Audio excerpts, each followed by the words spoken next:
Welcome to the Writing of God, Revelation Revealed. We have such an incredible show for you. So many really important things to deal with. The definitive evidence of the name of God and the name of His Son, Yeshua, all here. It's coming to you right now.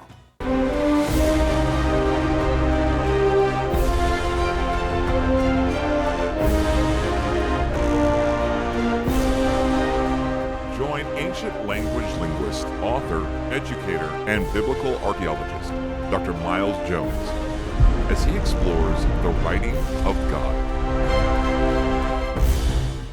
Welcome to Revelation Revealed, a four-part series on the Hebrew manuscripts of Revelation, the first compilation that has ever been done. And boy, do we have some things to reveal to you. 4 major accomplishments in archaeology, discoveries in which our institute was foremost in uncovering them. So let's take a look.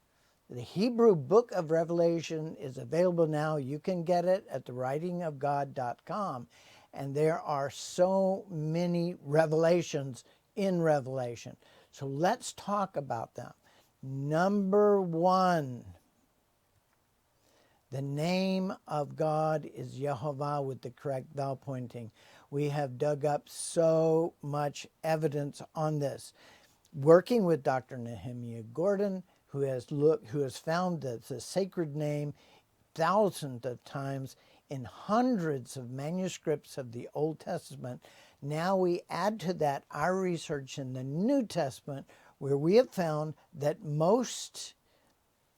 many, if not most, of the Hebrew manuscripts of the New Testament, of the Gospels, use the name of God with the correct vowel pointing.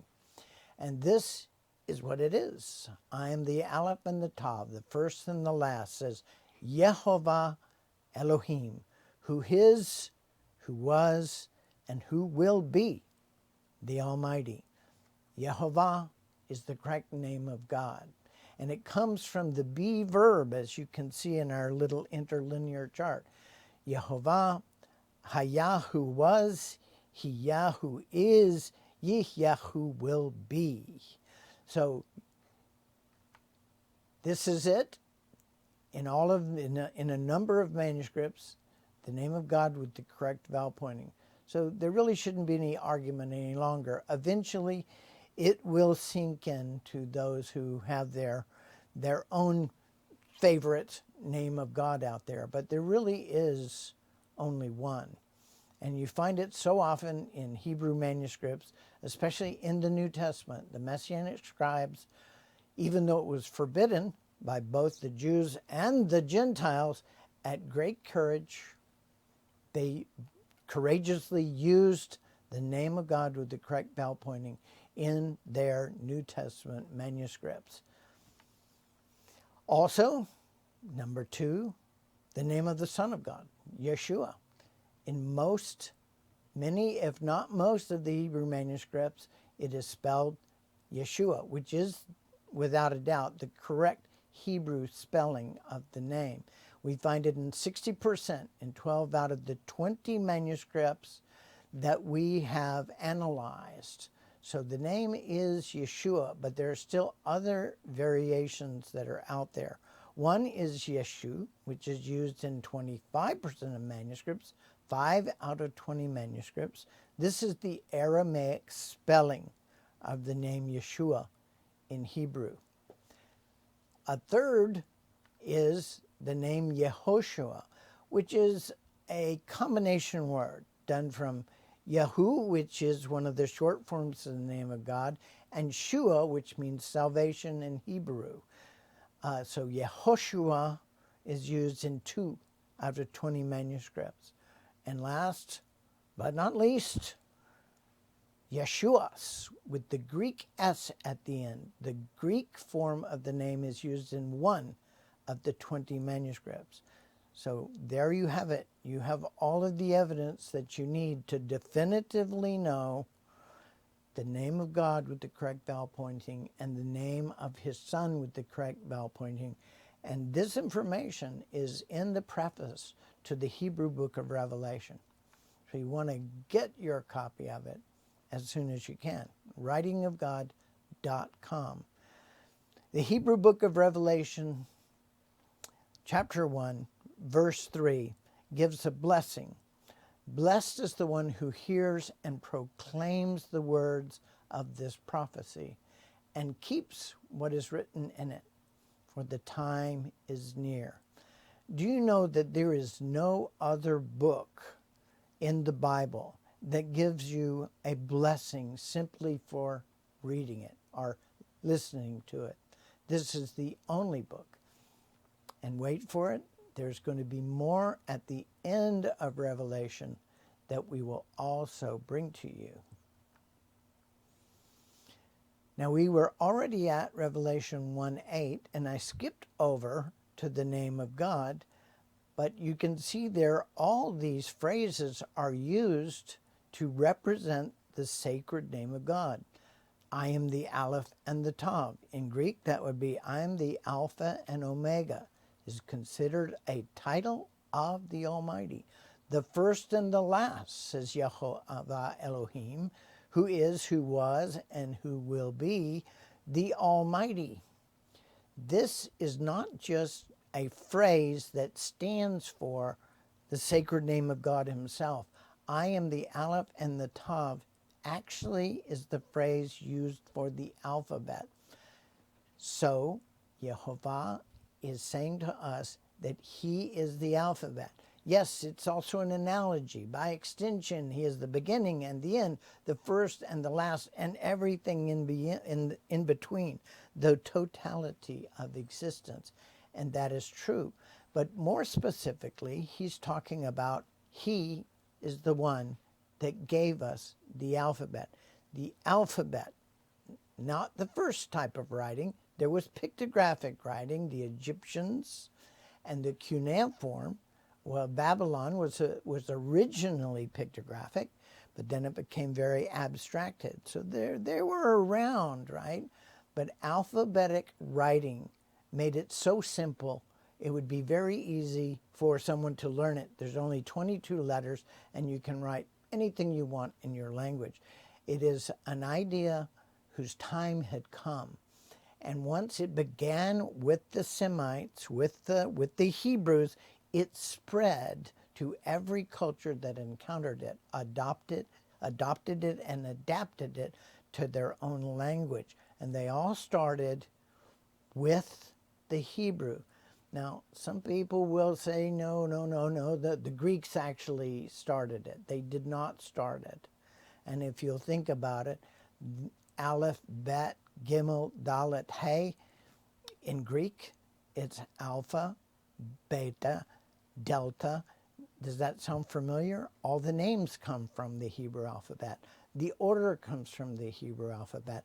The actual shape of the letters themselves come from the Hebrew alphabet.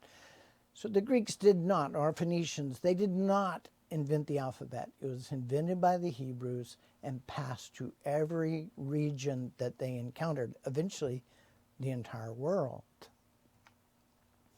How do we know this? Well, we know it started at Sinai, when Moses came down from Mount Sinai with the tablets of God in his hand. And it said, and the tablets were the work of God, and the writing was the writing of God, graven upon the tablets. And they were engraven in the first alphabetic writing. Well, how do we know that? Well, we know that because we actually went to Mount Sinai in Arabia, and we discovered the inscriptions at base of Mount Sinai in Arabia were written in the earliest alphabet known to linguistic science.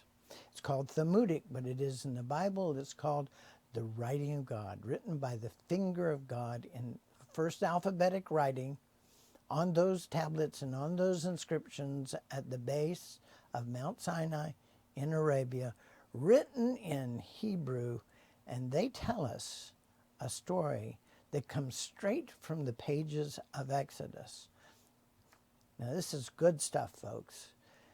And you should look it up in our book, The Writing of God. And you can find it at writingofgod.com. And it gives you all the evidence. There's just a wealth of evidence about the writing of God. So the footprints of the Israelites are traced into the stones, and they have an alphabetic caption beside each one that says, "These are the soles of our feet." You remember that they were sent on this pilgrimage, and wherever the soles of your feet shall tread, that shall be your territory. So they are marking, they're placing and tracing the soles of their feet. And we'll show you that and the alphabetic caption that goes with it. But other inscriptions at Mount Sinai spoke of died Amalek. They're mostly funerary. Died Hagar, and died Amaya, daughter of Hagar. It is the story of two women at the edge of the camp without male protection. The Amalekites were attacking those who were without protection, or were on the periphery of the camp, are tired and dragging behind when they were traveling. That's why God hated them so much. In this case, the soldiers got there in time to kill the Amalekite raider, but not in time to save Hagar and her daughter Amaya. A story that comes straight from the pages of Exodus. It's written in Hebrew in the earliest alphabet known to linguistic science.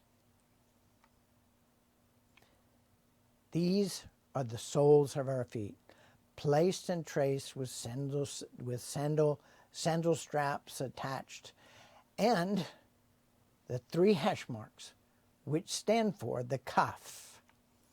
The kaf means the hollow of the hand or the hollow of the instep of the foot. So they literally mean the palm of the hand or the sole of the foot. It's the letter kaf. And you can find them on the footprints of the Israelites at Mount Sinai. Stay with us. There is more, much more.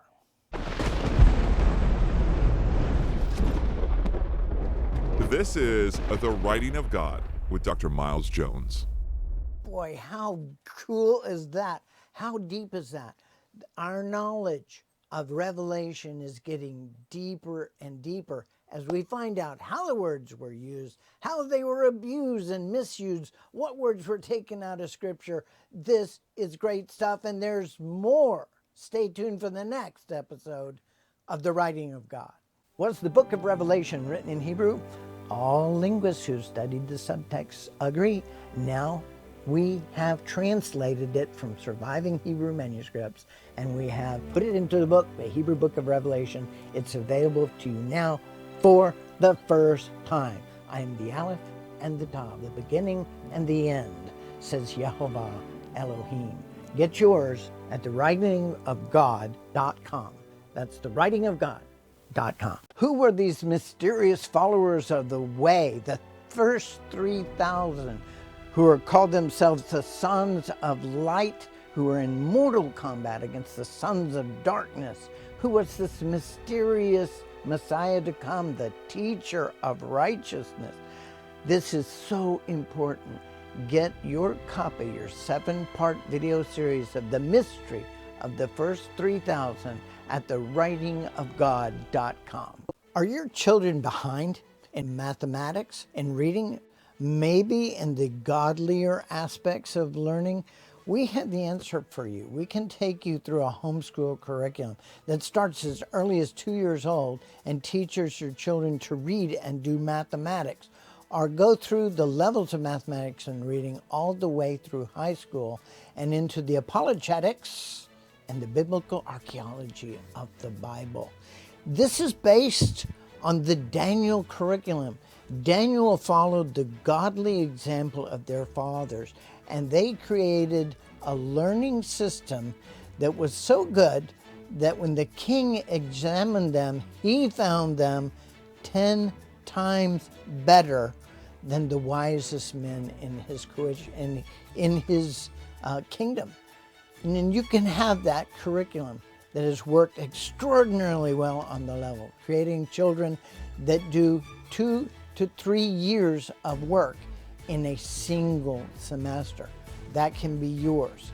So let's give it a try. If you want to look at it, go to writingofgod.com and follow our online link to Jones Genius's curriculum.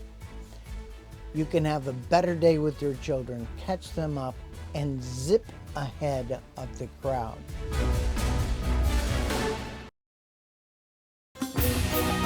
Will you seek the Lord about becoming a partner to bring the message of the writing of God to more people? Send your gift to The Writing of God, P.O. Box 294027, Kerrville, Texas 78029, or online at thewritingofgod.com. That's The Writing of God, P.O. Box 294047, Kerrville, Texas 78029, or online at thewritingofgod.com.